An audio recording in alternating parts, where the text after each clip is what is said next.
Sí. ¿Saben por qué se llaman 300? Porque él pide 300 de los mejores hombres. Exactamente. ¿Recuerdan cuántos quedan al Pero, final? pero han visto la parodia. La parodia es buenísima, los gorditos pintados. Eso es mejor, literalmente. No, la parodia no la he visto. Tengo que verla. Ah, no, Tiene pero que tiene que ver verla, la parodia. profe. Es un cague de risa. Ustedes fueron así, como los 300, de hecho. Bueno, yo ya estoy muerto, pero aquí sigo también, pero ya... ¿Cómo? Que ya está muerto, jamás. Profe, yo soy de la carta de amor y todavía no me he respondido. Ay, está bien, eventualmente se la respondo. Gracias. Pero no, sígale poniendo. Oigan, Ya, por eso la caso, fe, aquí estamos. para los sensibles, no es una carta de amor, ¿verdad? En realidad es un correo explicándome muchas situaciones, etcétera.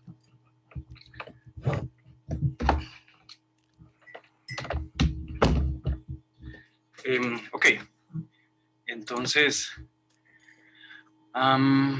tenemos que comenzar a ver este movimiento de rotación y yo por acá les había dejado algunas cosas básicamente que son como a modo de repaso.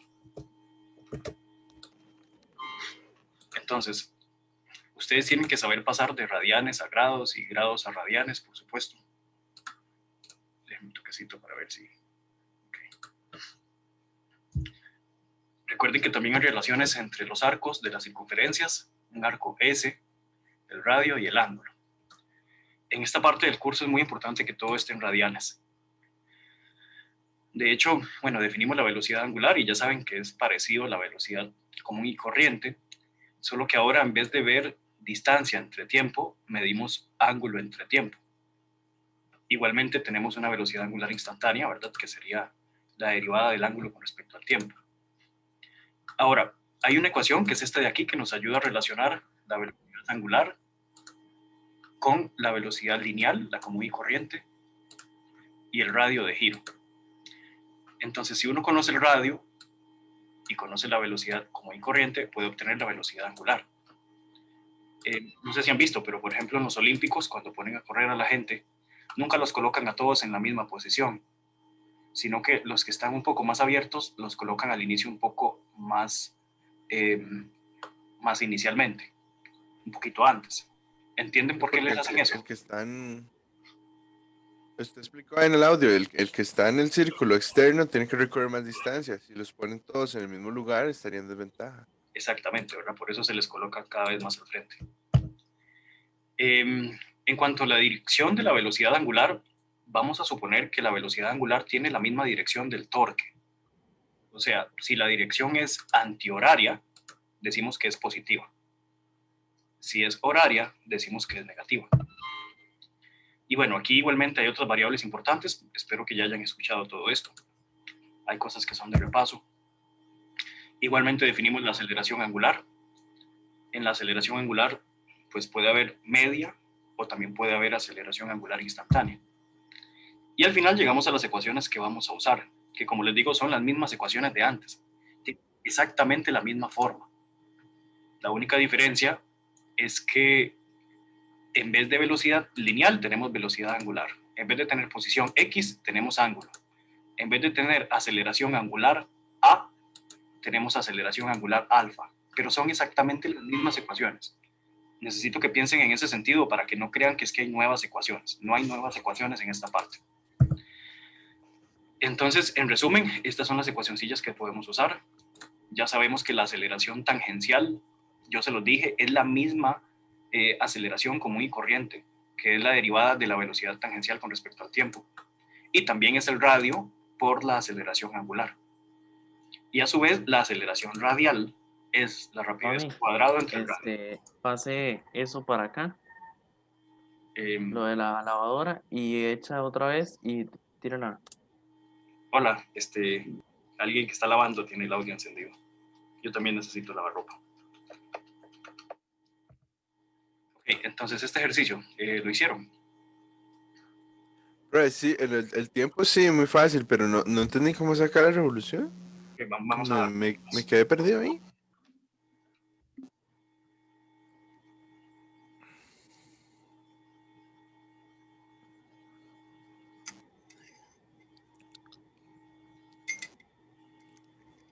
Es que tal vez ustedes confunden la palabra revoluciones con revoluciones por minuto. Y son cosas diferentes. Eso es importante. O sea, una revolución es una vuelta, ¿no? Ajá, muy bien, muy bien. Una revolución es una vuelta. Una revolución por minuto ya es diferente, pero Exacto, muy bien. si yo, Bueno, si yo, bueno, démosle, a ver. ¿Cuáles datos tenemos? tenemos, bueno, los segundos, Ese es el tiempo. ajá, ¿Y cuánto es? tenemos la 24 segundos el resultado. Ajá, ¿qué más? Tenemos la velocidad ¿Cuál velocidad? tancial, serían 36 radianes. ¿La velocidad angular inicial o final o cuál? Esa sería la velocidad que dice que parte del reposo y tiene esos 36, entonces supongo que a la final. Sí, exacto, sería como la velocidad angular final. 36. Ujú, 36 radian entre segundo, creo. Sí, sí, correcto. 36 radianes por segundo. Bueno, parte del reposo. Eso dice. Ujú, y también tenemos una aceleración. La angular. ¿Cuánto es? Ujú, 1.50. Igual, radian entre segundo al cuadrado.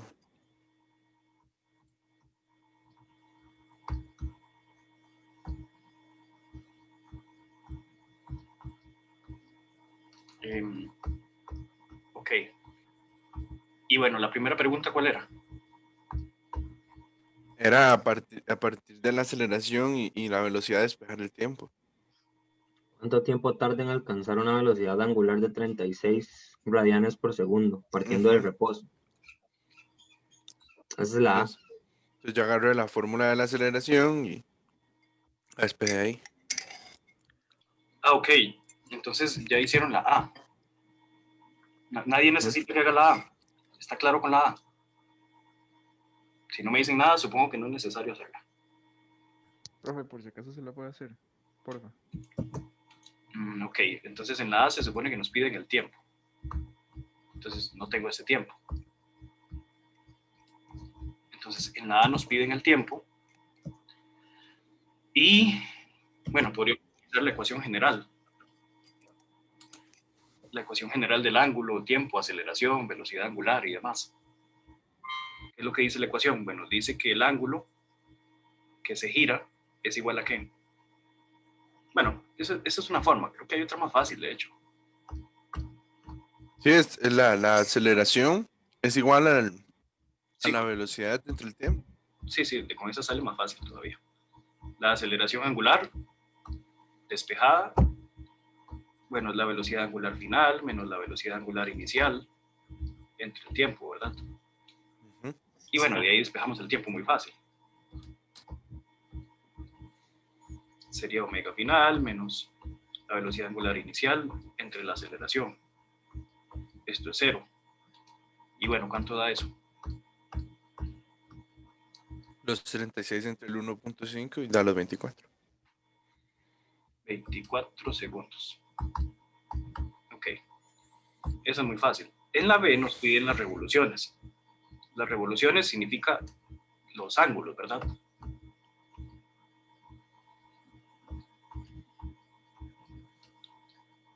Y bueno, yo sé que una revolución, ¿cuántos radianes tiene? 2pi. 2. Tiene 2 pi radianes. Una vuelta tiene 2 pi radianes. Entonces, no tenemos una ecuación para encontrar las revoluciones, pero sí tenemos una ecuación para encontrar los ángulos. Que de hecho es la ecuación que yo más bien iba a usar al inicio. El ángulo que se gira al final, el ángulo total, ¿qué dice la ecuación? Es la mitad de la aceleración angular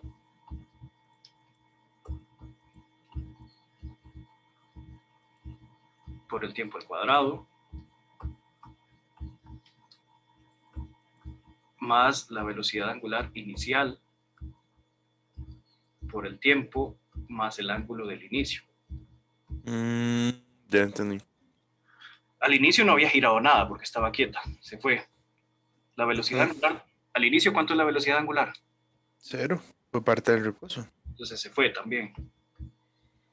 Entonces de aquí podemos encontrar el ángulo. ¿Cuánto ángulo gira al final? Tenía 1.50 entre 2 por 24 al cuadrado. Ya lo voy a sacar. Son 432. ¿A todos les da eso? Sí. Bueno, 432 radianes, ¿verdad? Sí. Y ahora pasemos eso a vueltas, a revoluciones. Para ver cuántas vueltas se corresponden, bueno, cuántas vueltas son 432 radianes. Sabiendo que cada vuelta tiene 2 pi radianes. Simplemente, bueno, hacemos la conversión, ¿verdad? 432 radianes. Y sabemos que una revolución tiene 2 pi radianes. ¿Cuánto da? 68.8. Para dejarlo en 3 números. Muy bien. Y en resumen, ¿qué es eso? ¿Qué significa? Eso significa que durante 24 segundos él da esas casi 69 vueltas, ¿no? Sí, En el eso círculo. es lo que significa. En 24 segundos da casi 69 vueltas.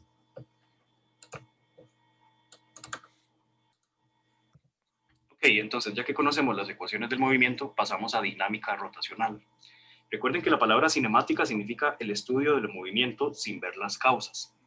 Dinámica significa el estudio del movimiento viendo las causas, que son fuerzas, o en este caso, en el caso del movimiento de rotación, giros, las fuerzas se manifiestan como torque, momento de torsión. Y entonces, en resumen, esta es la segunda ley de Newton para la rotación. El total de los torques que actúan sobre un objeto tienen que ser igual al propio momento de inercia del objeto por su propia aceleración angular. Esta ecuación se aplica exactamente igual a como aplicábamos la segunda ley de Newton, solo que ahora es con torques. Y en vez de masa, momento de inercia. Y en vez de aceleración, aceleración angular. Pero vean que tiene exactamente la misma forma de suma de fuerzas es igual a masa por aceleración. En lugar de masa, usamos momento de inercia. El momento de inercia está relacionado con la facilidad o dificultad para poner a girar a un objeto. Si un objeto se gira muy fácil, significa que este momento de inercia es pequeño. Si el objeto es difícil de girar, significa que tiene un momento de inercia grande. ¿Qué creen que es más difícil de girar? ¿Una esfera o, no sé, un cubo? ¿Qué es más difícil o qué es más fácil de girar? ¿Una esfera o un cubo? Es más difícil el cubo porque Sí, claro, ¿verdad? no ayuda al movimiento.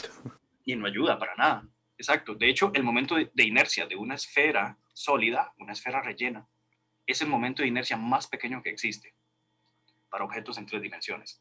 La esfera minimiza el momento de inercia. No sé si se han dado cuenta que por alguna razón casi todos los planetas son esféricos o cuasi esféricos, ¿verdad? Las esferas sólidas son los objetos más fáciles de rotar. Y bueno, en realidad tenemos muchas formas de calcular el momento de inercia. Cuando los objetos son muy chiquititos, objetos puntuales, la fórmula que usamos es esta. El momento de inercia es la suma de las masas por r al cuadrado, sumado también. Profe, a mí me quedó una duda con eso ayer, porque, digamos, ahí dice que es la total de las masas por el radio al cuadrado. Eso fue lo que entendí. Bueno, es que, de hecho, desde aquí en adelante yo les escribí esto. Sí, yo sé que también escribió que esa es la que vamos a usar. Bueno, sí, no es un radio, es una distancia, pero que la que vamos a usar en realidad es esta, que la de los objetos pequeños es muy chiquitita. De hecho, lo dijo 3 veces en el audio, no es un radio. Bueno, por si acaso, lo voy a escribir otra vez y al final siempre se va a equivocar, siempre pasa, viera, es como, ya yo me acostumbré. No, pero en el otro, el que me quedó una duda. Ajá. Sí. Ok, es que es lo mismo. R es la distancia que hay desde el centro del objeto hasta el eje de rotación. ¿Qué es lo que dice Pero aquí? entonces el movimiento de inercia que yo vaya a encontrar es de una pelotita, nada más con respecto a su eje de referencia. Sí, es que estas pelotitas son pelotitas muy pequeñas. Aquí tal vez se ve como si fueran esferas, pero no, hay que verlas como si fueran puntitos. Puntitos muy chiquititos, o esferas súper pequeñitas. Entonces, R es la distancia entre el centro de esos objetos chiquititos y el eje. Entonces, vean que de hecho estos dos sistemas son iguales. Las masas son iguales, la distancia entre ellas es la misma. Digamos que la El eje distancia, cambió. lo único que cambia es el eje. Porque incluso tienen 1 metro de distancia entre ambas. Pero yo cambié el eje de rotación. O sea, el eje de rotación es el punto que siempre está fijo. Y uno comienza a rotar las cosas alrededor del eje de rotación. Para que quede más claro, voy a buscar aquí algo en YouTube, a ver si me sirve.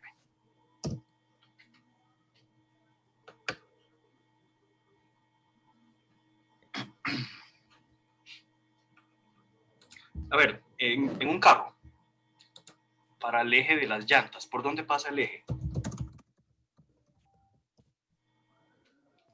Como el eje de las llantas, donde están montadas las llantas en el carril Sí, correcto. ¿Por dónde pasa el eje? por el centro.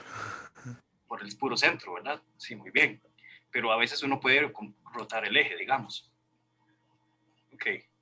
Mira qué interesante el video que me acabo de encontrar por aquí. Lo están viendo, ¿verdad? Una manzana.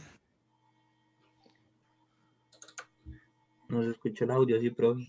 No importa, no quiero que lo escuchen. En realidad ni siquiera sé qué dice. Acabo de colocarlo ahí. Lo que quiero que vean, creo que me puede servir. Y es el eje de rotación. Vean, el eje de rotación en este caso está en el centro. El eje de rotación no se mueve. Nunca. Todo lo demás gira en torno a un eje de rotación. Eso para el caso de ese video. Ahora, voy a buscar otra cosa aquí. Eje de rotación. Pero no es que el eje de rotación sí se mueve, él como que se balancea. Bueno, para el caso del planeta Tierra sí, a eso se le llama precesión, pero es un poco más avanzado y tal vez después hablamos de eso, pero por ahora no. Cuando estoy hablando de ejes de rotación, vean que los ejes de rotación son cosas que se mantienen fijos y hay cosas que rotan alrededor del eje de rotación. Un día voy a tener tiempo para hacer mis propios videos y van a quedar muy bonitos, pero por ahora no me alcanza la vida. Entonces, aquí el eje de rotación está en el puro centro, por ejemplo, y esas cosas están girando alrededor de este eje de rotación.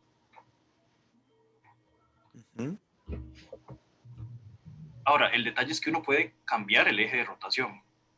Voy a tener que grabarles un video yo y mandárselos. Uno puede modificar el eje de rotación de las cosas y de esa manera, si uno cambia el eje de rotación, entonces el momento de inercia de las cosas también cambia. Sí, eso también lo mencionó. Eso es muy importante. Entonces, aquí el eje de rotación está en el centro, pero aquí el eje de rotación abajo está sobre esta masa. ¿Cómo se imaginarían el movimiento de este objeto de aquí, del de abajo? Bueno, el sistema de abajo. Yo me imaginaría que la masa 2 se puede mover, pero la masa 1 que está en el puro eje también. Se queda quieta. De hecho, Ajá. el eje pasa justo por la masa 1. Entonces es como que la masa 1 se quede quieta y la masa 2 la hacemos rotar alrededor de ese eje. Entonces por eso, con solo cambiar el eje, el momento de inercia cambia. Si el eje cambia, hay que calcular el momento de inercia. Para objetos pequeños usamos esta forma. Entonces hagamos ese cálculo. Es súper sencillo. Y les soy sincero, estas cosas de usar momento de inercia para cosas pequeñas no sirve de mucho. Yo se los enseño porque viene en el programa, pero en la vida real eso no sirve de mucho. A mí me gustaría más enseñarles cosas aplicadas a la vida real y momentos de inercia de cosas más realistas. Pero bueno, tengo que mostrárselos. Entonces, en el caso de que las esferas estén aquí, el eje de rotación esté aquí por el centro, significa que las dos van a estar girando. Las dos van a estar rotando alrededor de ese eje. El momento de inercia es entonces la masa 1 por R1 al cuadrado más la masa 2 por R2 al cuadrado. Y listo. Ahora, recuerden que, bueno, R1 significa la distancia que hay entre la masa 1 y el eje.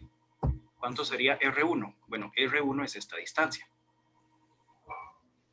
¿Cuánto sería R1? Medio metro en ambas. En ambas, ¿verdad? En R2 también. Entonces, bueno, ¿cuánto dan las masas? ¿De cuánto es la masa? De 30. 30 por medio metro al cuadrado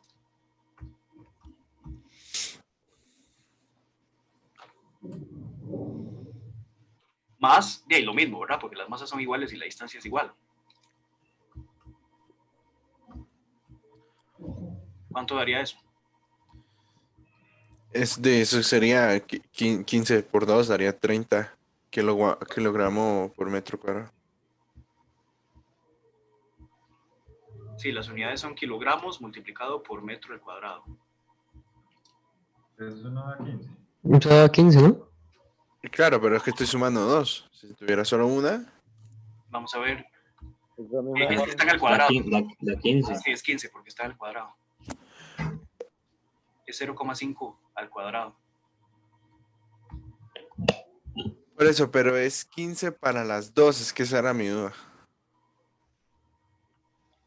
No, ese es el momento de inercia total. Ese es el momento de inercia total. Ah, ok. El momento de Entonces, inercia total de los dos objetos. entonces quiere decir que cada masa pesaba 15 solita o... No. Es que la masa es diferente. La masa de cada objeto, ahí dice que es 30 kilogramos. Si es que dice M1 y M2 son igual a 30, entonces yo supongo que ambas valen 30. No, dice M1. No, si ambas miden lo mismo, pesan lo mismo. Sí, dice M1 igual a M2 igual a 30. Cada una tiene masa de 30. Bueno, no importa. Entonces al final esto da 15 kilogramos metro al cuadrado. Ah, ok, ya vi, es que cada una vale 7,5. Ok. Ok, ahora si modificamos el eje de rotación, entonces lo que va a ocurrir es que el eje más bien va a pasar aquí, sobre esta masa, y entonces nada más hay que hacer el cálculo con esta nueva configuración. La fórmula es la misma, solo que en este caso, ¿qué va a pasar con R1? ¿Cuánto vale R1? Va a estar en 0. Sí, correcto. Entonces tengo la masa 1 por R1 al cuadrado más la masa 2 por el R2 al cuadrado. Y ahora R1 vale 0, porque de ahí el eje pasa justo por la masa 1.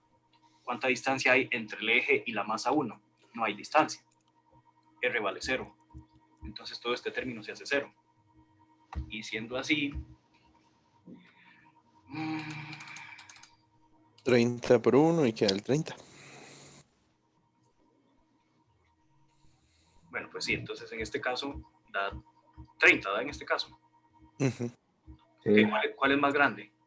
Por supuesto que este segundo caso. ¿Qué significa? Significa que difícil le que- toma... Es más difícil que la masa 2 gire en el caso 2. Bueno, es más difícil que la configuración de estos dos objetos gire en el caso 2. Es más difícil hacer girar de esta manera que hacer girar de esta manera. El momento de inercia cambió con solo modificar el eje de rotación.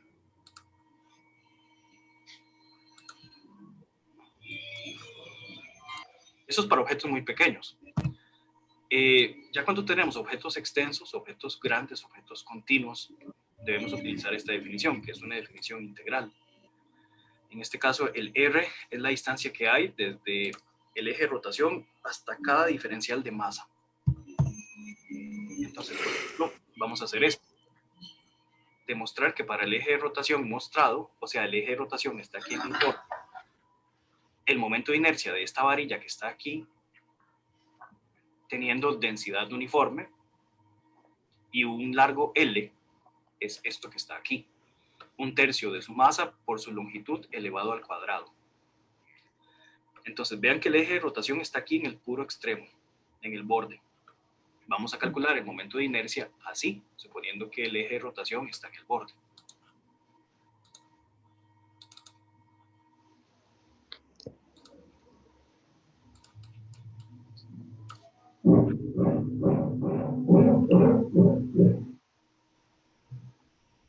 Entonces, digamos que la varilla es esta que está por acá, esta azul.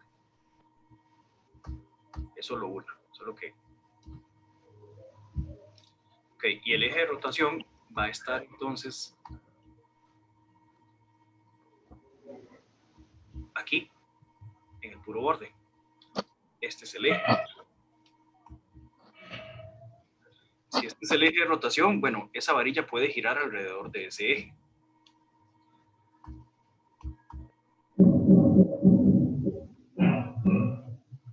Entonces, su momento de inercia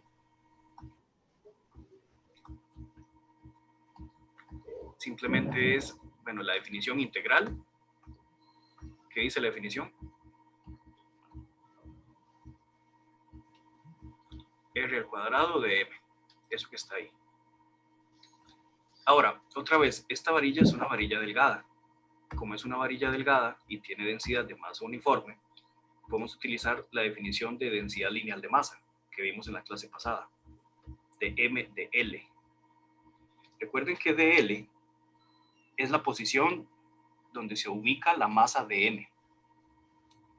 En este caso, como esto tiene un dL que avanza en esta dirección, el dL de este caso se recorre en dirección de dx, porque siempre le llamamos a este eje el eje x. Entonces podemos cambiar dl por dx. Si yo despejo entonces dm me da lambda por dl. ¿Pero qué es dl?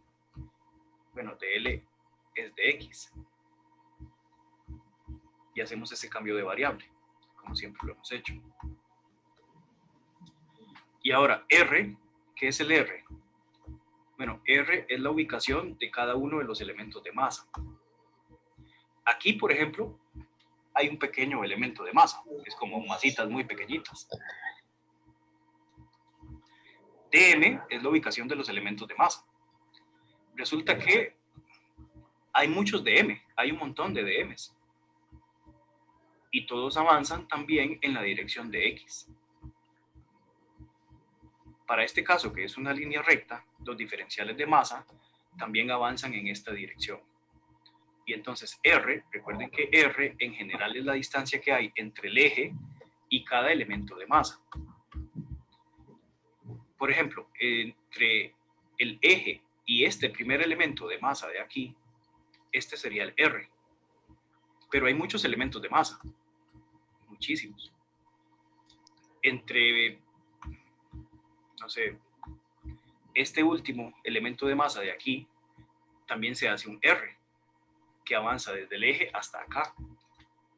Entonces vean que R es una función que está cambiando, está variando, pero está cambiando sobre el eje X también. Entonces en este caso, R también se comporta como X. Porque la distancia que hay entre el eje y cada elemento de masa se puede representar con la letra X. Entonces, en resumen, para este caso, que es una línea recta, el R se comporta como X. Y dm es lambda por dx. Y entonces nada más tenemos que hacer esta integral. La hacemos desde x igual a 0 hasta x igual a ¿cuánto? A ver. Sí, hasta x igual a L. ¿Cuánto vale L? Ah, bueno, se llama L. Si no, no hay un valor numérico.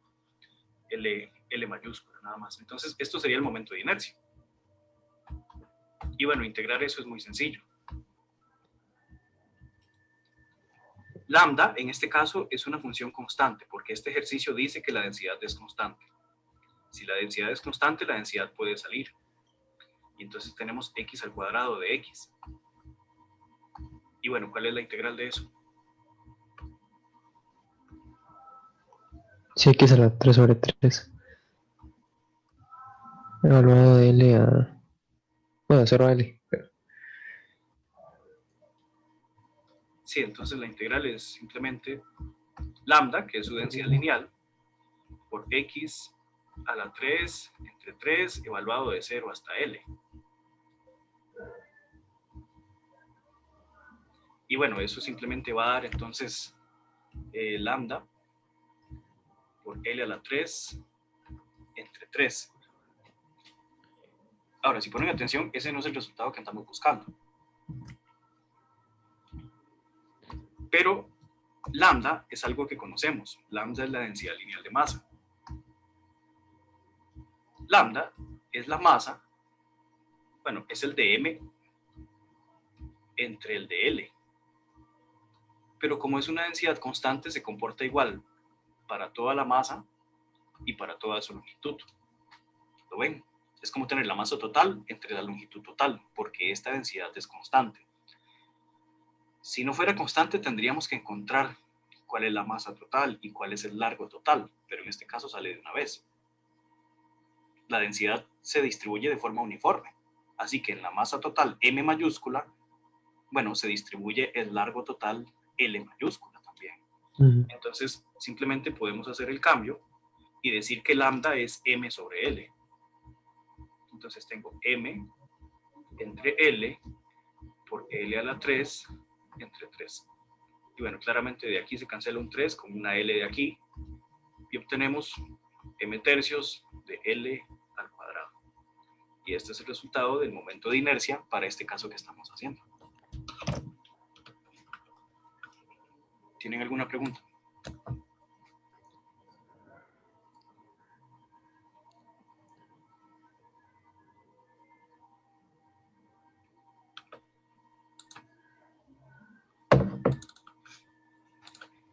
Ahora, nosotros no siempre los vamos a poner a hacer esas demostraciones. De hecho, hay una tabla de momentos de inercia. Dependiendo del objeto que queramos usar, así usamos el momento de inercia según la ecuación que viene aquí.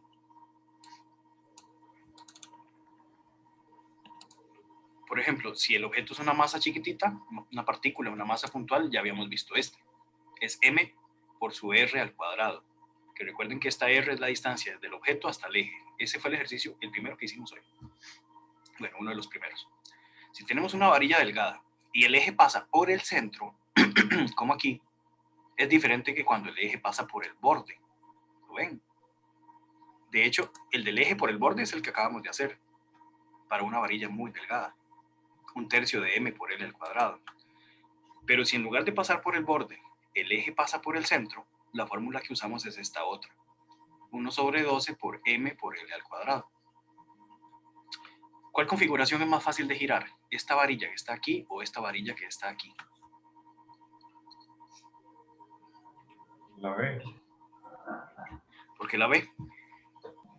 Porque es menor 1 sobre 12 que 1 sobre 3. Claro, ¿verdad? Por supuesto. Sí, entonces con solo ver el coeficiente, 1 sobre 12 es más pequeño. Significa que el momento de inercia es más pequeño. Significa que gira más fácil. De hecho, les doy un tip. No solo es la fórmula matemática, sino que conceptualmente el momento de inercia siempre va a ser más pequeño cuando el eje pasa por el centro de masa. Si el eje pasa por el centro de masa, ahí el momento de inercia es mínimo. Es el más pequeño que hay para cualquier objeto. Si corremos el eje, si lo desplazamos y lo colocamos en otro lugar que no sea el centro de masa, el momento de inercia va a crecer, va a ser más grande. Siempre, siempre, siempre el momento de inercia de un objeto es más pequeño cuando el eje pasa por su centro de masa. En palabras simples, siempre es más fácil girar un objeto cuando el eje pasa por su centro de masa. Bueno, si tenemos más bien un anillo o un cascarón o un casco o un cilindro delgado, usamos esta fórmula, si el eje pasa por el centro.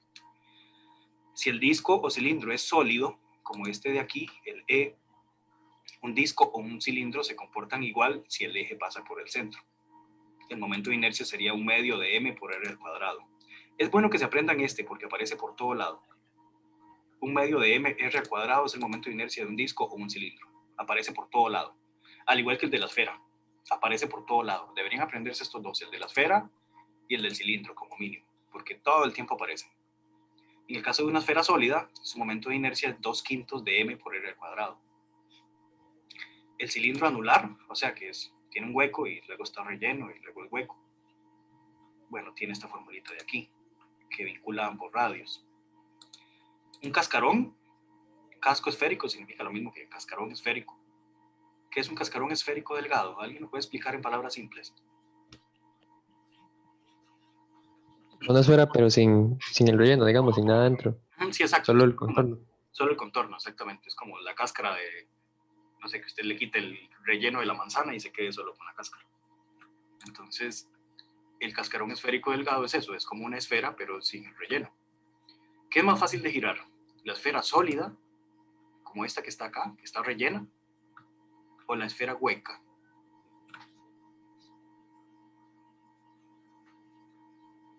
Pues, creo que es más fácil la hueca, pero una vez que empieza a moverse es más difícil que pare la llena, ¿verdad?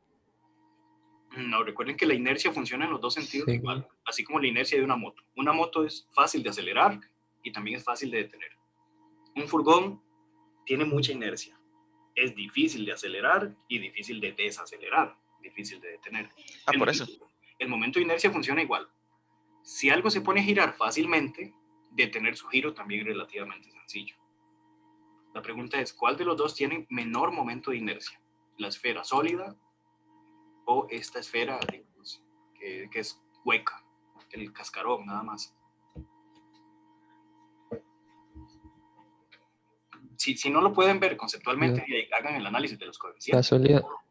La sólida tiene menor. 2 entre 5 es menor que 2 entre 3, ¿verdad? Ya se los había dicho, la esfera sólida es el objeto en 3 dimensiones más fácil de hacer girar, una esfera sólida. Pero la esfera hueca no es tan sencillo. La razón es una razón de la distribución de masa. Al momento de inercia le interesa muchísimo cómo se distribuye la masa. Si la masa se distribuye muy uniformemente alrededor del eje, el momento de inercia va a ser más pequeño. Pero si la masa no está distribuida tan uniformemente, el momento de inercia crece. Aquí en el cascarón, adentro no hay masa, por eso la distribución de masa no es tan uniforme. Mientras que aquí en la esfera sólida, rellena, la distribución de masa es bastante buena, bastante constante y súper simétrica. No hay nada más simétrico que una esfera, ¿cierto? Entonces, por eso es que la esfera es el objeto que tiene menor momento de inercia, claro, cuando el eje pasa por el centro, ¿verdad? Bueno, aquí hay otros. Esto es como una placa rectangular, cuando el eje pasa en esta configuración. Y estos son láminas rectangulares relativamente delgadas. Pregunta, si yo les pidiera modelar una puerta de las casas de ustedes, normalmente los albañiles no hacen esto, y yo a veces tengo que arreglar puertas también, pero digamos de la casa de mi mamá o de mi casa o X. La cosa es que cuando uno es albañil no se pone a calcular momentos de inercia de una puerta, excepto si es una puerta muy pesada, muy densa, como, no sé, las que usamos en radioterapia, por ejemplo, que son puertas muy blindadas para que la radiación X o rayos gamma no salgan. En esos casos, las puertas son súper pesadas, súper gruesas, y sí es necesario calcular el momento de inercia porque si no, ningún motor va a hacerla girar. Ahí se vuelve muy importante la ingeniería del momento de inercia, en puertas muy pesadas. Pero en puertas comunes y corrientes, como las de las casas, uno no se pone a calcular momento de inercia. Sin embargo, si yo les pidiera calcular el momento de inercia de alguna de las puertas de su casa, ¿cuál usan? ¿La J o la K? La K. ¿Por qué la K? Porque el eje está en las bisagras. Digamos, está... Correcto, ¿verdad? La posición del eje. En la mayoría de las casas, las puertas tienen el eje en el borde, en el extremo. A veces en los bancos los tienen en esta configuración, o en los bares de mala muerte, ¿verdad? También, en los casinos o así. Pero casi siempre las puertas de las casas están así, con el eje en el borde. Entonces es importante saber elegir el eje de rotación para saber elegir cuál objeto vamos a utilizar en cada ejercicio. Una pregunta, cuando dice, digamos, ahí en las características, dice delgado, ¿a qué se refiere, digamos, con delgado, digamos, como... Que su espesor es, lo que quiere decir es que su espesor es muy pequeño comparado con su ancho o con su alto. Con delgado significa eso, que es muy, muy, muy delgado. Veamos, por ejemplo, los físicos decimos que algo es despreciable cuando es 2 órdenes de magnitud más pequeño, o sea, el 1%. Para los físicos, algo ya se vuelve despreciable cuando es 1%, dependiendo del tipo de cálculos que estemos haciendo. Vean que el 1% de algo significa, bueno, 2 órdenes de magnitud menos, o sea, una centésima parte. Ahora, dependiendo del cálculo que uno esté haciendo, no solo usa 2 cifras significativas, bueno, 3 en este caso. Yo les he mencionado muchas veces que siempre yo les pido utilizar 3 cifras significativas en todo, al menos en este curso, y tener precisión de 3 números. O sea, como les digo, o sea, el 1% de algo es 0,01. Ahora, esto es para casos de ingeniería y física y cosas así que, dependiendo de la precisión, uno tal vez no necesita mucho. Ahora, si usted quiere que una casa no se le caiga, puede tener más porcentaje, no sé, 0,1% de precisión. Pero en general, algo que es muy delgado significa que sus dimensiones son muy pequeñas comparadas con las dimensiones del ancho o del largo. Si es apenas el 1% de grueso, ya uno puede decir que es muy delgado. ¿De acuerdo? Ok, profe.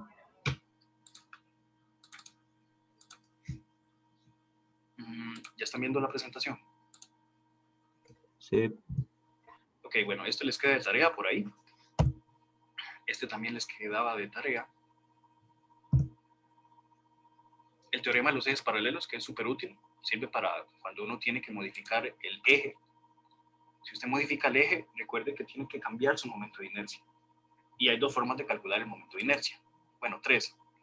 O usa la tabla, o usa la integral y la calcula desde 0, o usa el teorema de los ejes paralelos. El teorema de los ejes paralelos es súper útil.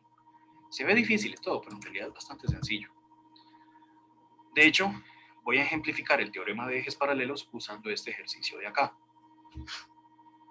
Entonces, hay que hallar el momento de inercia de una esfera sólida cuando el eje de rotación pasa por el borde y no por su centro. O sea, si tengo una esfera sólida y el eje pasa por el centro, como aquí, cuando el eje pasa por el centro, recuerden que el momento de inercia de una esfera es 2/5 de m por r al cuadrado, cuando el eje pasa por el centro. Pero ¿qué vamos a hacer con el eje? Lo vamos a mover. Y en vez de hacerlo pasar por el centro, lo vamos a hacer pasar por un borde, por el extremo. Pero el eje simplemente es como desplazarlo de forma paralela y llevármelo para acá. Me lo voy a llevar para que pase por el puro borde. Y vamos a hacer girar esa esfera por ese borde, por ese extremo, en un eje que es paralelo al eje original. Como el eje es paralelo al eje original, por eso utilizamos el teorema de ejes paralelos.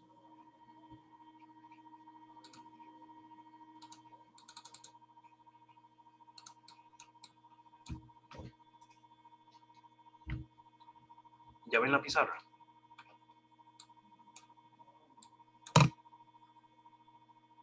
Sí, profe. Ok.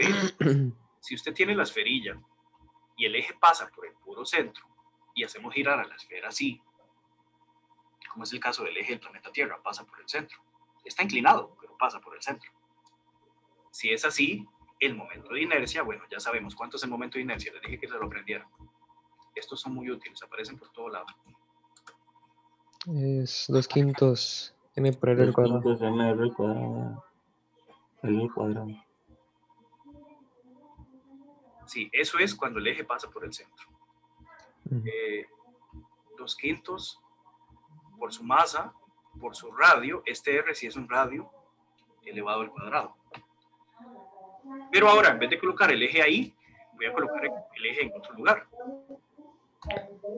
Entonces, si coloco el eje en otro lugar, el momento de inercia ya no va a ser este. Va a cambiar. Digamos que coloco el eje aquí en el puro borde.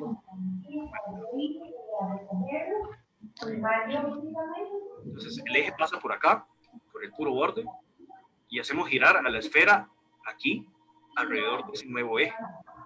Como el eje cambia, el momento de inercia cambia. Entonces, el momento de inercia en el eje nuevo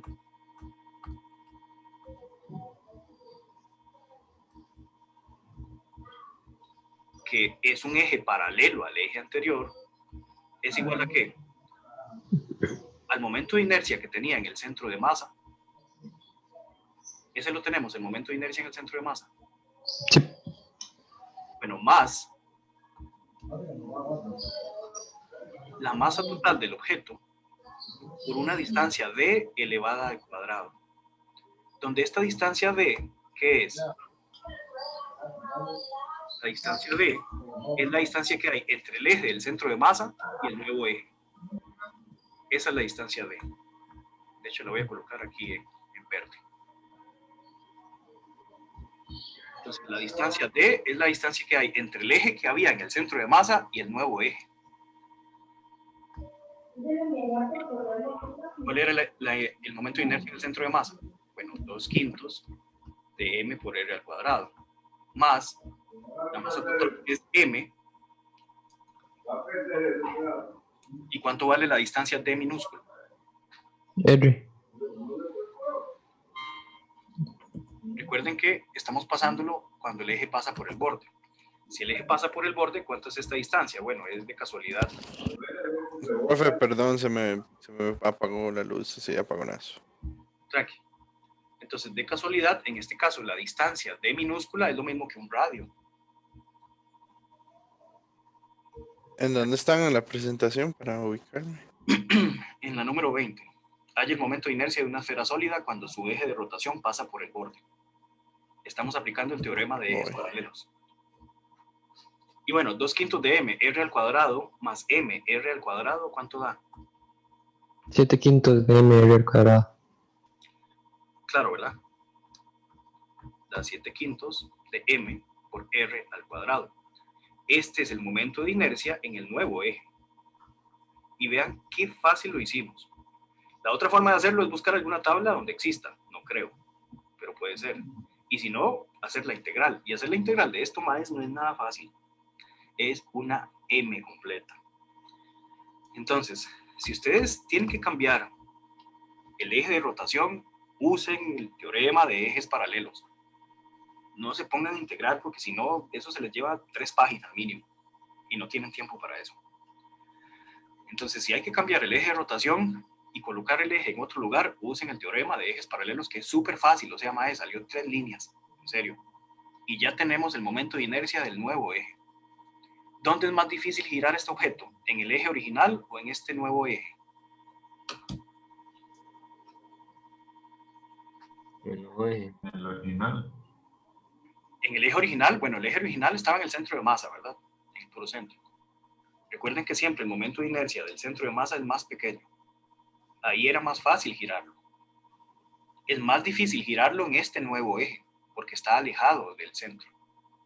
Siempre, siempre el momento de inercia del centro de masa va a ser más pequeño y en cualquier otro eje va a ser más grande. De hecho, aquí se ve desde la ecuación. En cualquier otro eje nuevo, siempre hay que hacer una suma. Lo que había en el centro de masa más cualquier otra cosa. En cualquier otro eje que no sea el centro de masa, el momento de inercia va a ser más grande. Así que en este nuevo eje es más difícil girar al objeto. Pero a veces hay que hacer esos cálculos. Bueno, una pregunta. ¿Usted explicó el ejercicio de la rueda de carreta? No, ese está de tarea. Ah, ok. Pero si quieren, así en resumen, hay 2 formas de hacerlo. Pueden hacer lo siguiente. Calculen el momento de inercia del aro delgado por aparte. Y por aparte calculan el momento de inercia de los rayos. Aquí dice que son 8 rayos. 8 rayos pequeños. Es como desde el centro. 1, 2, 3, 4, 5, 6, 7, 8. Entonces pueden calcular el momento de inercia de un solo rayo y lo multiplican por 8. Cuando ya tengan eso, suman ese momento de inercia con el momento de inercia del aro. Entonces los momentos de inercia son escalares. Eso es una ventaja, se pueden sumar. Así que por separado calculen el del aro y luego por separado calculan el de un rayo y lo multiplican por 8. Y luego suman el del aro y el de los rayos. Y listo, así es el momento de inercia. Ahora, para hacer los rayos se puede hacer así. Hay otra forma de hacer los rayos, que es, en lugar de considerar que son 8 rayos chiquititos, considerar que es un solo rayo grande. Y entonces tendrían 4 rayos grandes. Esa es otra manera. Nada más que el momento de inercia cambia porque el eje cambiaría. y la masa de cada rayo pues ya sería el doble, ¿verdad? Entonces, calculen los rayos como ustedes quieren. Si quieren, calculan 8 rayos, está bien. Entonces, calculen un rayo de esos. Si esto es solo un rayo, desde aquí hasta aquí, por ejemplo, este de acá, ¿dónde está el eje de rotación en esta configuración para ese rayo?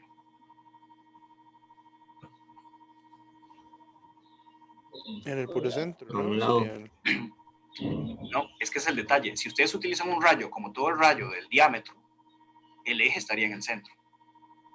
Pero si su rayo es uno de estos 8 chiquititos, recuerden que hay 8 chiquititos, el eje estaría en el borde.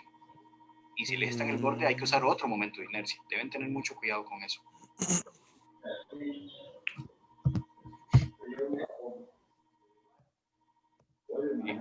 Este de aquí está de tarea. Es relativamente sencillo. Pero para que quede más fácil, vamos a hacer este. Un segundo para ver algo.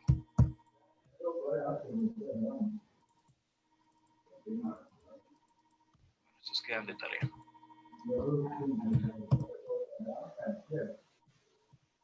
Ok, sí, vamos a hacer este. ¿Alguien puede leerlo en voz alta, por favor?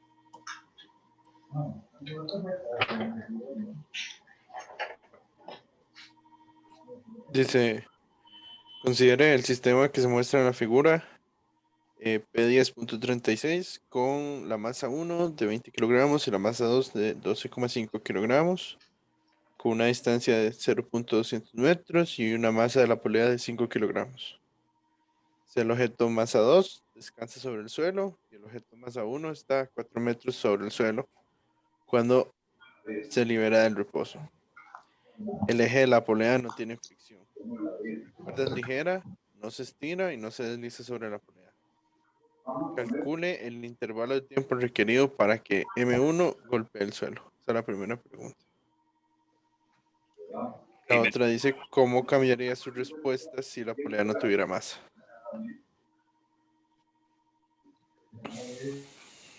Ok, bien.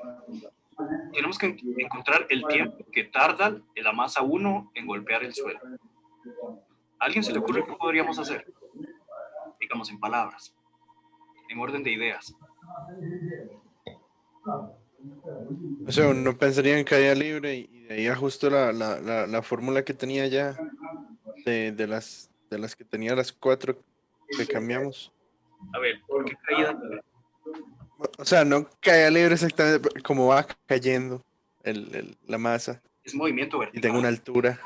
Ajá. Sí, hay que tener cuidado porque sí es movimiento vertical, pero no es caída libre. ¿Por qué no es? Sí, no, yo sé que no es caída libre porque está siendo agarrado por la otra masa y por la polea, pero por ahí la idea. Sí, pero vamos bien, sí. Entonces recuerden que caída libre es cuando la aceleración es G, 9,8. A ver, pregunta, ¿la aceleración de la masa 1 va a ser lo mismo que G? No. No. Están amarrados, ¿se recuerdan?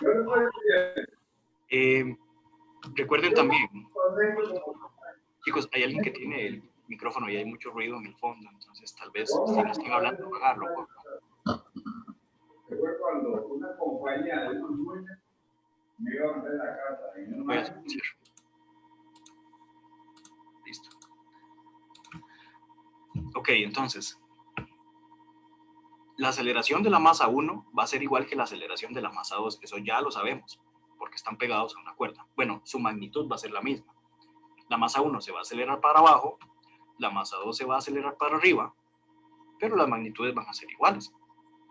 Ahora, si tuviéramos esa aceleración con la fórmula de movimiento vertical, podríamos encontrar el tiempo. Pero primero entonces necesitamos encontrar esa aceleración. Nosotros habíamos hecho este ejercicio ya, bueno, como el sistema de máquina de Atwood, muy fácil, pero cuando lo hicimos antes, no consideramos esta polea. Dijimos que era una polea despreciable. Y en realidad las poleas no son despreciables, las poleas tienen masa. Y como tienen masa, van a rotar, van a girar. Y tienen momento de inercia, entonces. Así que esta polea va a dar cierta resistencia a girar, porque su momento de inercia es eso. El momento de inercia da una resistencia al giro. Entonces, el detalle es que ahora este sistema es más realista. La polea ya tiene masa. Hemos mejorado los modelos. Yo se los dije desde el inicio. Cada vez los modelos van a ser más precisos. Entonces ahora sí hay que considerar la masa de la polea y su momento de inercia. En resumen, vamos a hacer dos cosas. La primera parte es lo mismo que ya habíamos hecho para este parcial que pasó.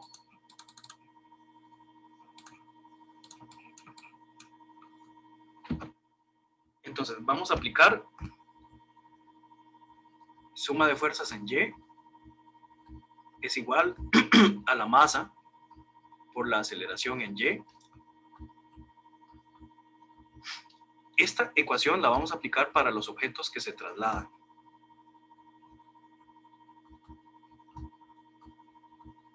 ¿Qué significa que se trasladan? Para la masa 1 y para la masa 2 se van a cambiar de posición, pero no están girando, solo están cambiando de posición. Exactamente. No están rotando, digamos. No están rotando, ¿verdad? Solo se trasladan para abajo y para arriba. Y luego por aparte vamos a ver los objetos que rotan. O sea, los objetos que giran. ¿Cuál objeto? La polea sería entonces. La polea, ¿verdad? Objetos que giran.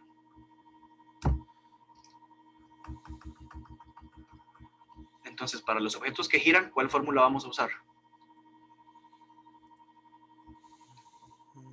La sumatoria de torque es igual a la inercia por la aceleración angular. Exacto, suma de No. torques. Sí, correcto. Sí. Es igual a su momento de inercia por su propia aceleración angular. Ok, vamos a analizar la parte fácil, los objetos que se trasladan. Entonces, en esta parte, primero voy a hacer el de M1 y luego por aparte voy a hacer el de M2. A ver, vean el dibujito, el diagrama, para no tener que hacer diagramas.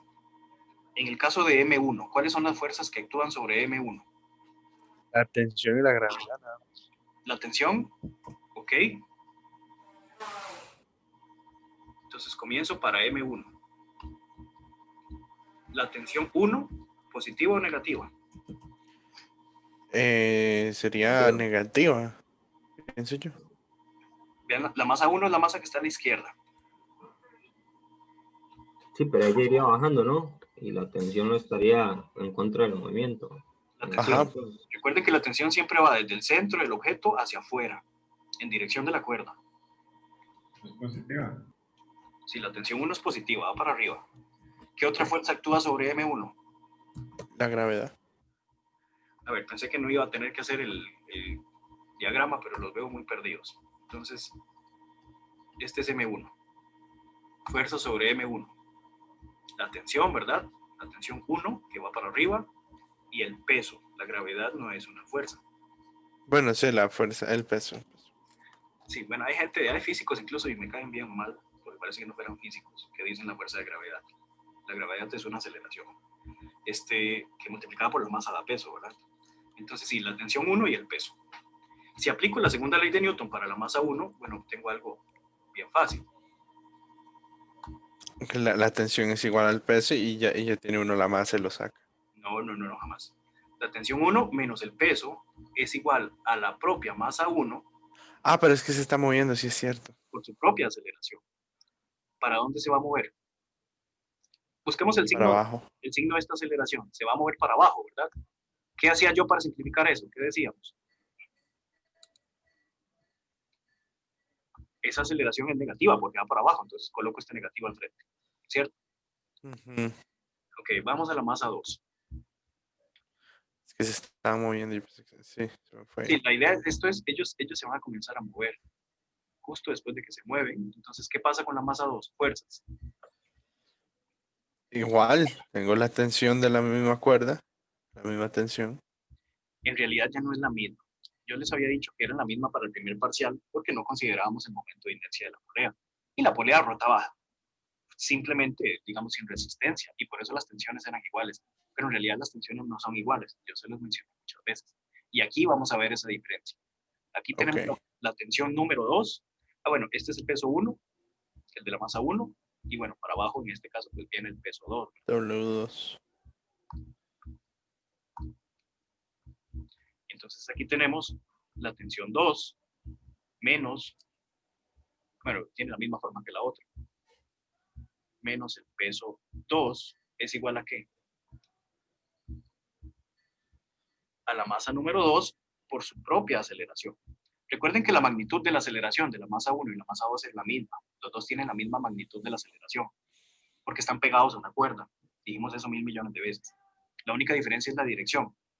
La masa 1 va para abajo, la masa 2 va para arriba. Por eso esta aceleración de la masa 2 la voy a dejar positiva. Ok, ¿y a qué llegamos en este momento? A un sistema. ¿Cuántas incógnitas tengo? Tengo 2, aceleración y tensión. No, tengo 3, porque son 2 tensiones diferentes. Ah, bueno, ok, tengo 3 entonces, sí. Ese es el detalle, ¿verdad? No conozco la tensión 1, no conozco la tensión 2, van a ser diferentes. En la realidad son diferentes. Pero si la polea tiene un momento de inercia muy pequeño, o sea, si la polea tiene una masa muy pequeña comparada con las masas que cuelgan, ahí es cuando uno dice que las tensiones van a ser muy parecidas. Pero ya con una polea masiva, con cierto momento de inercia, recuerden que el momento de inercia depende de la masa, bueno, las tensiones se van a hacer cada vez más diferentes. Así que en realidad, en general, tenemos 3 variables, T1, T2 y la aceleración. Entonces, en este momento, básicamente, y dejemos las ecuaciones ahí, porque no le podemos hacer nada. ¿Qué vamos a hacer ahora? Hacer la polea. Hacer la polea, objetos que giran. En este caso, polea. La polea va a estar girando. La polea es entonces, bueno, un coso que es así como un disco, un cilindro. ¿Cuál es el radio de la polea? Lo tenemos. Me dice R mayor. 0.200 metros, o sea, 0.200. Ok, bueno, tenemos el radio de la polea por ahí. Ahí se me salió un pelillo, pero no importa, ustedes entienden. Vamos a analizar los torques que actúan sobre esta polea. Pero recuerden que los torques, ¿cómo analizábamos los torques? ¿Cómo Con calculábamos? un eje de referencia. Ajá, muy bien. ¿Y qué necesitamos? ¿Cómo encontramos el torque? El torque es la fuerza por el desplazamiento, ¿no? Si era R por F. Bueno, por el seno del ángulo, pero... Sí, por el seno del ángulo. Y había que considerar el signo, ¿verdad? Dependiendo del giro. Sí. Así encontramos el torque. El detalle es que para encontrar los torques necesitamos cada fuerza. Entonces, veamos cuáles son las fuerzas que actúan sobre la polea. ¿Cuáles fuerzas están actuando sobre la polea del diagrama, del dibujillo ese? ¿Ambas tensiones? Muy bien, ambas tensiones. La tensión, para ver el dibujo, desde la perspectiva de la polea, la tensión 2 es la de la derecha, la tensión 1 es la de la izquierda. Desde la perspectiva de la polea experimenta una tensión aquí que va para abajo. Que esta es la tensión... ¿Cuál dije que era? Sería la tensión 2, según las ecuaciones. Sí, correcto. Y experimento otra tensión por acá, que también va para abajo. Y bueno, esta sería la tensión número 1. ¿Qué otras fuerzas actúan sobre la polea? La polea está agarrada desde el techo, pero no sé si es el peso, la jala hacia abajo, o más bien... No, está pegada como un chunche ahí, como una varilla. Ajá. Es un soporte igual que cualquier polea. O sea, una cosa no puede estar ahí levitando en el aire, ¿verdad? Solo Doctor Strange. Sí, Aparte de Doctor Strange, las cosas necesitan un soporte para estar en algún lugar. Entonces, de hecho, eso le da una fuerza de reacción. La reacción que va para arriba del soporte que la está teniendo, y ya, nada más. Y el peso de nuevo, ¿no? ¿Me está jalando hacia abajo? Claro, el propio peso de la polea. Este es el peso WP, el peso de la polea. Estas son las fuerzas que están actuando directamente sobre la polea. ¿Para qué era que estábamos buscando las fuerzas? Para poder encontrar el torque, ¿no? Exacto, para ver todos los torques involucrados. Recuerden que a veces algunas fuerzas no hacen torque. De hecho, aquí podemos ver que hay 2 fuerzas que no hacen torque. ¿Cuál es la reacción? Yo pensé de la reacción y el peso, porque yo tomo ese eje de referencia. Sí, a esta reacción le voy a colocar normal, porque ya había utilizado la R de radio. Tal vez alguien después se puede confundir. Fuerza normal. Entonces, sí, la fuerza normal y el peso existen, pero no hacen torque. ¿Por qué no hacían torque? No trasladan la rueda. Eso, porque están actuando directamente sobre el eje que yo estoy tomando como referencia. Exacto. Entonces aquí el torque de la normal y el torque del peso de la polea son cero porque actúan en el eje. Pero si vamos a tener el torque número 1. Encontremos el torque 1. ¿Cuánto vale el torque 1? A ver, ¿cuánto vale su R? 0,2, digamos, para dejarlo en... Bueno, es R mayúscula, ¿verdad? El radio. ¿Cierto? Ujú. Este es el R. Entonces, es lo mismo que el radio. Por la fuerza. ¿Cuál es la fuerza para el torque 1? La magnitud. ¿Cuál es? La T1. Exacto, la tensión número 1. Ujú. ¿Por el seno de cuánto?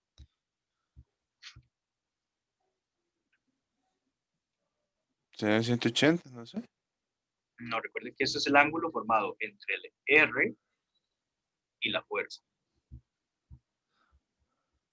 Bueno, seno 90. Seno de 90, que de hecho es 1. Sí, seno 90 es 1. ¿Cuál es la dirección de Es ese que torque? ese gira en sentido, ese gira en sentido antihorario, entonces sería positivo, ¿no? Sí, se queda entonces RT1. Veamos el torque número 2. Ah, profe, que yo le decía que yo no puse esa fórmula con el ángulo porque cuando estaban en las orillas, bueno, en el libro explicaba que el ángulo no había que tomarlo en cuenta. Bueno, no es que no se toma, es que es perpendicular. Y como es Bueno, perpendicular, sí, es que es perpendicular y da 1, pero sí, exacto. Ok, el torque 2. sería igual, ¿Cuál es su pero R? negativo. Igual, ¿verdad? Su R es su radio. Su fuerza sería la tensión 2. Otra vez, aquí se forman 90 grados, entonces sería seno de 90.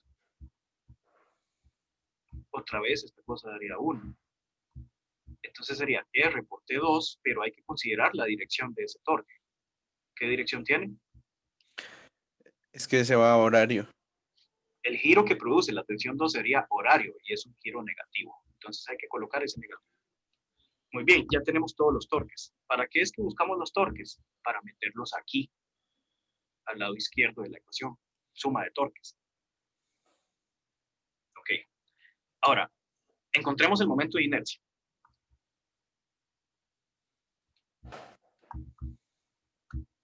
Voy a encontrarlo por acá a la derecha. Le sería la integral, ¿no? Tenemos que hacer. Y si quiere, haga una integral y dure 1 hora más en el examen. Pero si no, ¿Redefinir el eje, profe? el momento de inercia lo define el objeto que está girando. Y el eje está en el centro, ¿verdad? ¿Cuál objeto tenemos ahora? Un disco sólido. Un disco sólido. ¿Y cuál es el momento de inercia de un disco sólido? De hecho, les dije que se lo aprendieran porque aparece como... Sido M, R a la 2. Ah, es que yo no estaba en esa parte de la explicación, fue cuando se me fue la luz. Ah, bueno. Entonces, un medio de la masa por su radio al cuadrado, ¿cierto? Ese es un momento de inercia. Y ahora, veamos esta partecita de aquí. Voy a colocarla en amarillo. La aceleración angular alfa.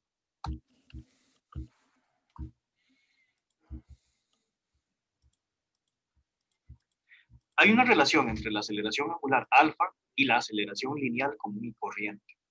¿Cuál es la ecuación que la relaciona? El, no, mentira.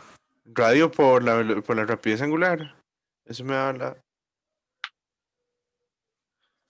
No, suave. Aquí estaba. Busquen la ecuación que relaciona alfa con el radio y con la aceleración común y corriente.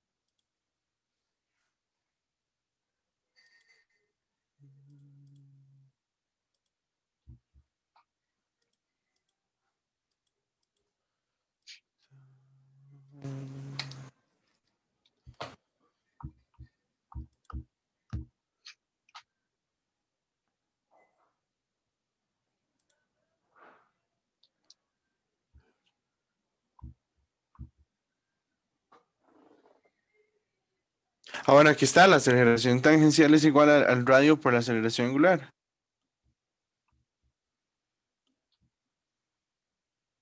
¿No sería eso? Sí, correcto. Y si despejo, entonces la aceleración angular sería igual a qué.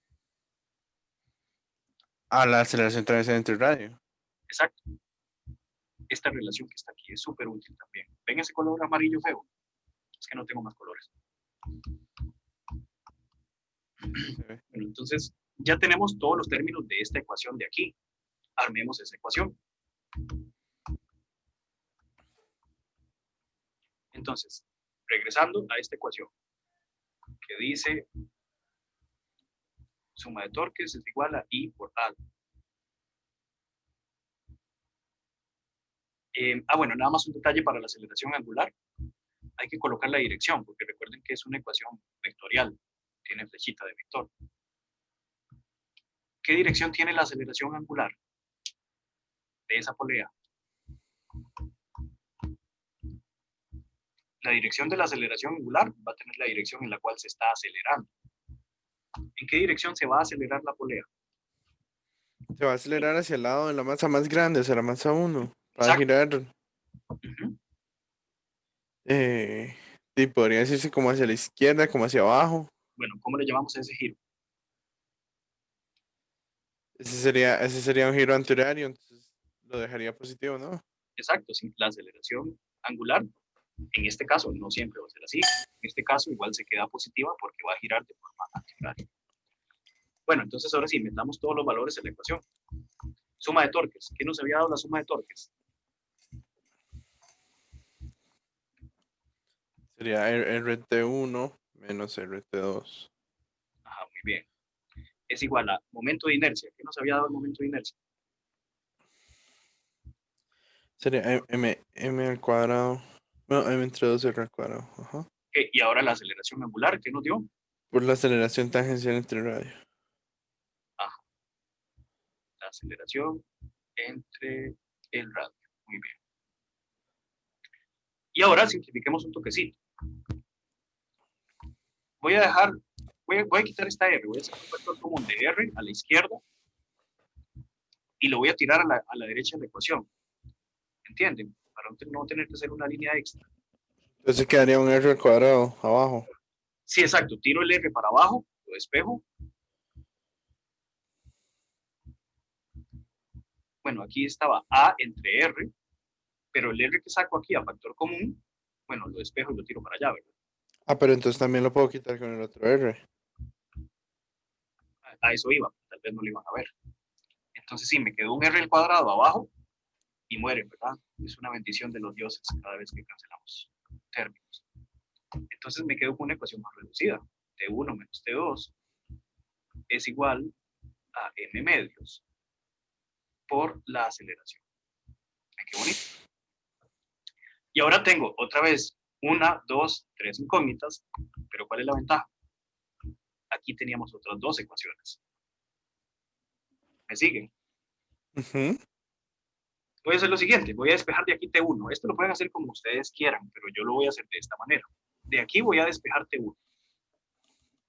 Si despejo T1, T1 sería igual a ¿qué? Menos M1A más. Esto es el peso 1, ¿verdad? Por si acaso es bueno colocarlo. Sería el peso 1 menos M1A. Si de aquí despejo T2, ¿qué me queda? Lo mismo. Me queda el peso 2 más M2A, ¿verdad? Y ahora las cambio en la otra ecuación. Sí, entonces ahora agarro estos maecillos de aquí, este de aquí y este de aquí, y me los llevo para esta ecuación de acá. Y ahí espejo a todos a la aceleración, ¿no? Exactamente. Uh-huh. ¿Me podrían decir, porfa? Bueno, aquí más o menos se ve. T1 entonces sería el peso 1 menos M1A. Esta es T1. Menos T2, peso 2, más M2A.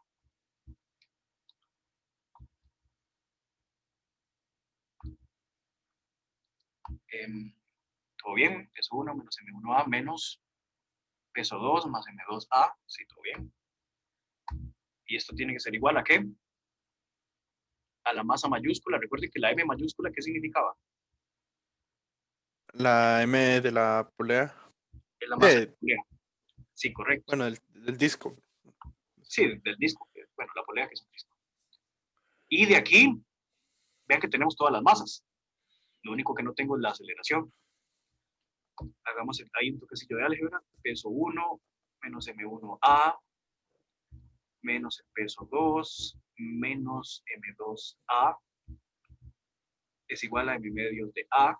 Y bueno, lo que queremos hacer es despejar la A, ¿verdad? La aceleración. Voy a hacer algo para despejarlo fácil. Voy a dejar aquí el peso 1. Cochinada. Disculpen. Peso 1. Voy a dejar aquí el peso 2, tal cual. Y a la derecha. Sacar factor común. Sí, voy a tirar a la derecha los términos de la aceleración. M medios de A más M1A, ¿verdad? ¿Por qué lo tiré positivo? Pues estaba negativo por el menos. Más M2A, ¿verdad? ¿Me siguen hasta ahí? Ujú. Si este maecillo de aquí y este maecillo de aquí, los tiré para allá, ¿verdad? Ujú. Y entonces tengo peso 1 menos peso 2. Ok, a ver si me siguen aquí también. Muy fácil, voy a sacar un factor común de aceleración, ¿cierto? Ujú. Cuando saco el factor común de aceleración, ¿qué me queda ahí en paréntesis? Mando a todo dividir, bueno, el M medios más el M1 más el M2. Exacto. Me da la aceleración. Y entonces voy a hacer lo siguiente. Todo este mae lo voy a pasar a dividir para no tener que hacer otra línea. Eso hacen los maes cuando hacen libros de texto. Y yo lo he hecho también. Bueno, el lector puede verificar que es muy sencillo. Entonces, M medios más M1. Lo otro que hacen en el libro es dividir las ecuaciones. Entonces Sí. hacen. Sí. Y bueno, y con esto tenemos la aceleración. Peso 1 sería M1G menos M2G. Si ustedes quieren sacar factor común la G, si quieren no, me da igual, pueden sustituir los valores. Medios más M1. Me puedo ir a la grandísima con esto que no escribe. Disculpen. Entonces más M1. Ay. Tranquilos, que todavía me queda mucha paciencia. Y la necesito durante. Más M2. Y bueno, ¿cuánto da toda esa cosa? Esa cosa ya es la aceleración. Estoy. Y espero que no. 2,1. ¿Cuánto? 2,1. 2,1. ¿A todos les da 2,1? No. Ándala, revisen, porfa.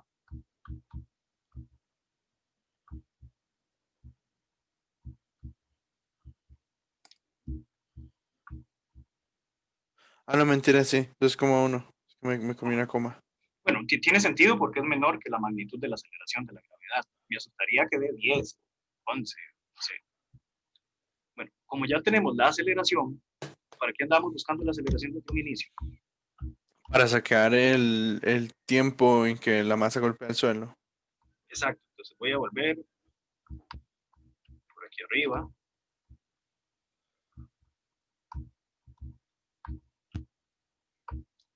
Y entonces resulta que puedo usar la ecuación de las alturas.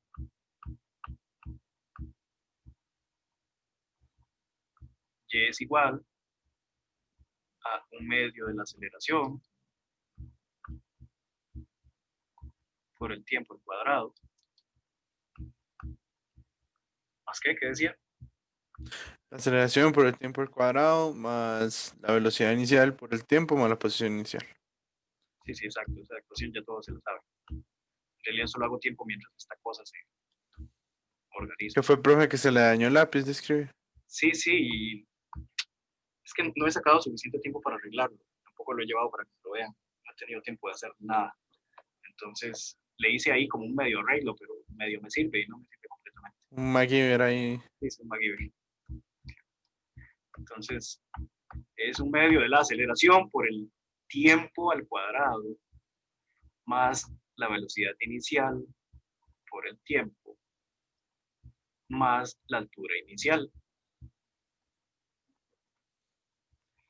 Podemos usar esta ecuación.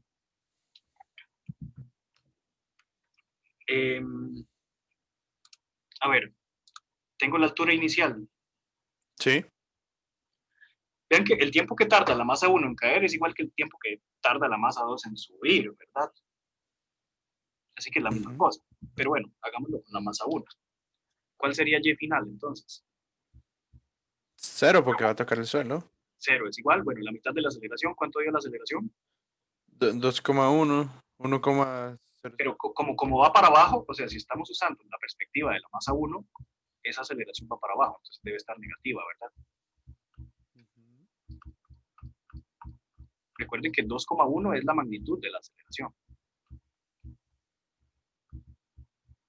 Bueno, la velocidad inicial, esta cosa es 0, más la altura inicial, ¿de cuánto es? 4. Bueno, más 4. ¿Y cuánto da el tiempo? Voy a despejarlo solamente aquí.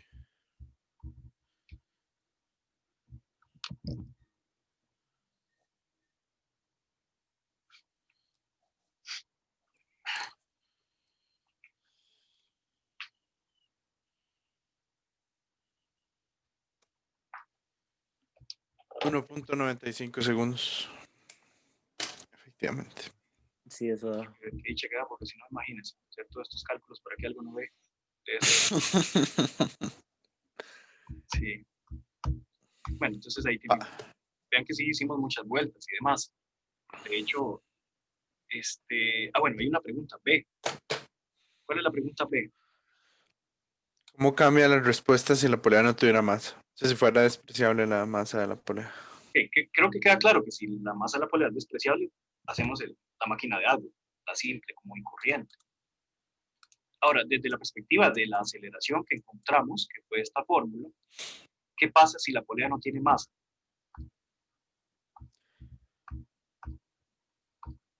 Y que no presenta resistencia para girar y se acelera más rápido. Exacto, de hecho este término se anula. Y si ese término no está, claro, el denominador se hace más pequeño. Si el denominador se hace más pequeño, la aceleración se hace más grande. Y claramente incluso llegamos a la solución de la máquina de agua. No sé si la recordarán, pero era esta. De memoria no, pero sí recuerdo el ejercicio. Sí, bueno. La cosa es que si quieren verifiquen que esto que está aquí es de hecho la aceleración de la máquina de agua. Cuando la polea tiene una masa despreciable y todo lo demás, que eso no es tan cierto. Entonces nuestro nuevo modelo es mucho más realista porque ya considera la propia masa de la polea y no solo la masa, sino su momento de inercia, que es más importante, su resistencia para girar. Claramente en este caso la aceleración sería mayor. Y entonces si la aceleración es mayor, pues cae más rápido. ¿Queda claro?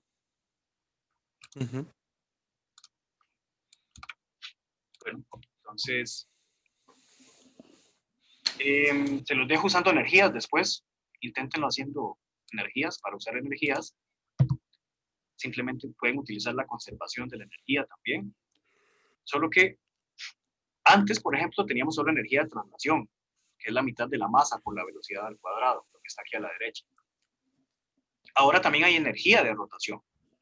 También es energía cinética, solo que por el hecho de estar rotando. Cualquier cosa que se mueva tiene energía cinética. Solo que si yo solo salgo a correr, por ejemplo, solo tengo energía cinética de traslación, porque solo me estoy trasladando. Y esa energía cinética es la mitad de mi masa por la velocidad al cuadrado. Pero si yo me pongo a girar como menso, si yo giro, si yo roto, también adquiero energía de rotación. Me imaginé a alguien corriendo y haciendo mortals mientras corre. Sí, pues sí, también los que hacen parkour y todo eso. Si hacen giros y demás, durante el giro adquieren energía cinética de rotación. Y la energía cinética de rotación es la mitad de la inercia, en ese caso sería el momento de inercia, también por su velocidad al cuadrado, solo que sería su velocidad angular. Si ponen atención, estas ecuaciones de la derecha tienen la misma forma de las de la izquierda. Esto es simetría, es la belleza de la física. Por eso la física es lo más bello que hay. Tiene simetrías por todo lado. Recuerden que yo dejé este universo muy simétrico cuando hice los cambios en el universo pasado, en el Ronald Point. Recuerdo. Entonces, en el Ronald Point, yo dejé un universo que era muy equilibrado. A veces a la gente no le llega el equilibrio, pero normalmente el universo está equilibrado. Entonces, las ecuaciones se ven iguales, tienen la misma forma, solo que son conceptos diferentes. Aquí es velocidad lineal, aquí es velocidad angular. Aquí es masa, inercia de traslación, y aquí en la izquierda es inercia de rotación. Pero ambas me dan energías cinéticas, incluso en la potencia. La potencia es energía entre tiempo, claro, pero la potencia también es la fuerza por la velocidad, o el torque por la rapidez angular. Entonces, uno puede aplicar también conservación de la energía en cosas que están girando. Simplemente hay que considerar extra este término. Si algo está girando, sume esto. Sume la mitad de su momento de inercia por su velocidad angular al cuadrado. E igualmente hay un teorema de trabajo y energía. El trabajo neto es el cambio de la energía cinética de rotación. La mitad del momento de inercia por la velocidad angular al cuadrado final, menos la mitad del momento de inercia por la velocidad inicial angular al cuadrado. Es básicamente el mismo teorema de trabajo y energía que vimos para el examen pasado. Les dejé esto por acá, que a mí me encantaría enfocar el curso más a esto de motores, pero bueno, hay tanto que ver que no queda mucho tiempo. Si tuviesen algún comentario con respecto a los motores, yo feliz, porque yo amo los motores. Entonces, aquí en todos los motores de combustión interna hay torque, porque hay una explosión que produce una fuerza, y esa fuerza se transmite a través de la biela hacia el cigüeñal, y esto es lo que hace girar. Y esos giros después se transmiten a las ruedas, bueno, al eje, y el eje a las ruedas, ¿verdad? Entonces, todo esto es torque. El torque en realidad es una manifestación de giro por una fuerza que produjo ese giro. El torque no es igual a una fuerza. Ya saben que es como una fuerza que produjo un giro, la capacidad que tiene una fuerza para producir giros. Y eso se los dejo por ahí también. Y para finalizar, bueno, tienen estos ejercicios de aquí.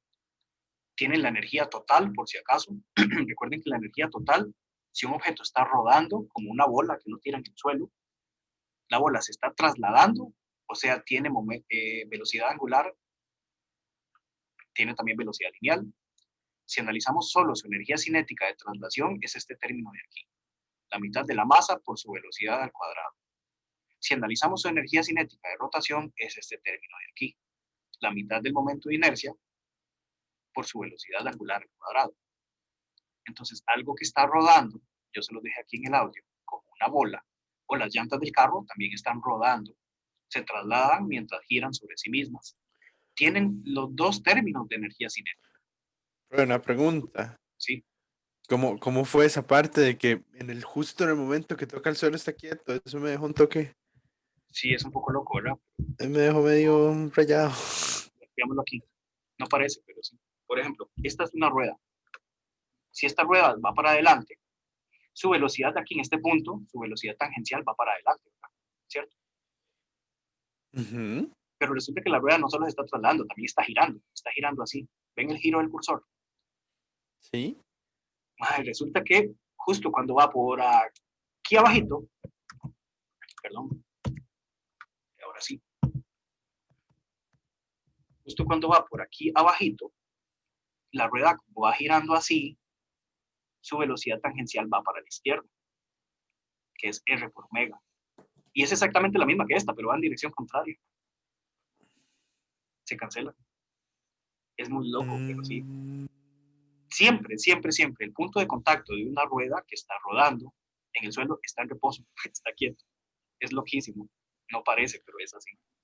Son de esas Profe, cosas. pero entonces la fricción que tiene ahí no es fricción, o sea, es la fricción estática, o es la otra fricción. Exacto, es la fricción estática. Es la fricción estática, por eso es mejor. Como es fricción estática. Es más fuerte. Es más fuerte, y esa es una gran ventaja. El problema es cuando uno derrapa. Cuando uno derrapa, ya esto no se cumple. Y a veces la llanta sigue girando, como en el aire, digamos. Y cuando uno derrapa, ya deja de actuar la fricción estática y comienza la cinética, que es menos fuerte. Y con más razón uno voló y yo volé de él por la volada, ¿verdad? Entonces, sí, esto es súper interesante, súper importante. De hecho, voy a pasarles un link y un videillo por ahí. Déjenme un toquecito meterme en las clases de la piel. En la Profe, fiel, pero el tiempo en que la llanta toca el suelo son milisegundos en ese, y ya se cambia posición y otra vez empieza. O sea, ese. en cada uno de los Exacto. instantes, Ajá, en cada uno de los puntos.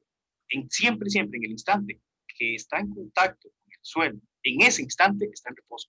En cada uno de los instantes para puntos diferentes, en tiempos diferentes, por supuesto. Ya.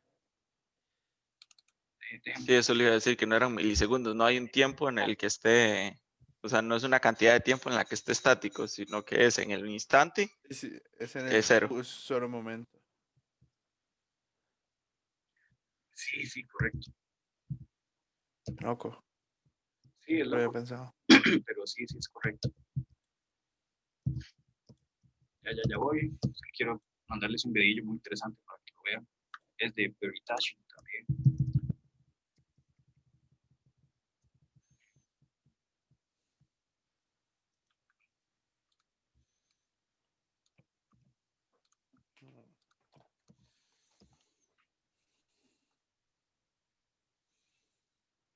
De hecho, no sé si ya se los había mandado, pero por si acaso se los voy a mandar otra vez.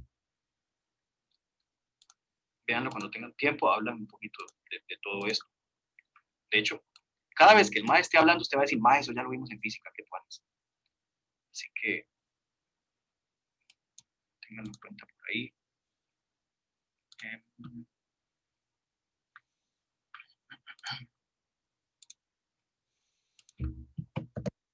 Ya les mandé el link al chat. Fíjense. Aquí está. Ok, perfecto. De hecho, bueno, voy a terminar la clase aquí. Hagan los ejercicios. Yo he visto videos de Veritasium, sí. Sí, son buenísimos. De hecho, es mi canal favorito. Siento que explican las cosas muy correctamente, muy formalmente y a la vez no aburre. Incluso la traducción al español, por si lo ven en español, es muy buena. Entonces, Estaba viendo uno de un gel, de un que casi no tiene masa, pero es súper. el aerogel. El de Aerogel. Sí. O sea, es de los pocos canales de ciencia en los que yo creo, digamos. Hay otros que también son buenos, pero tal vez aburren más o son más técnicos. Digamos, este es como más divulgación. Carajo, es todo vacilón. Sí, es muy buena nota. Sabe mucho. Bueno, chicos, entonces dejamos la clase aquí, hagan los ejercicios de tarea y nos vemos en la siguiente clase. Ahora les cargo, por cierto, la clase a YouTube, si acaso. Creo que es más práctico, ¿verdad?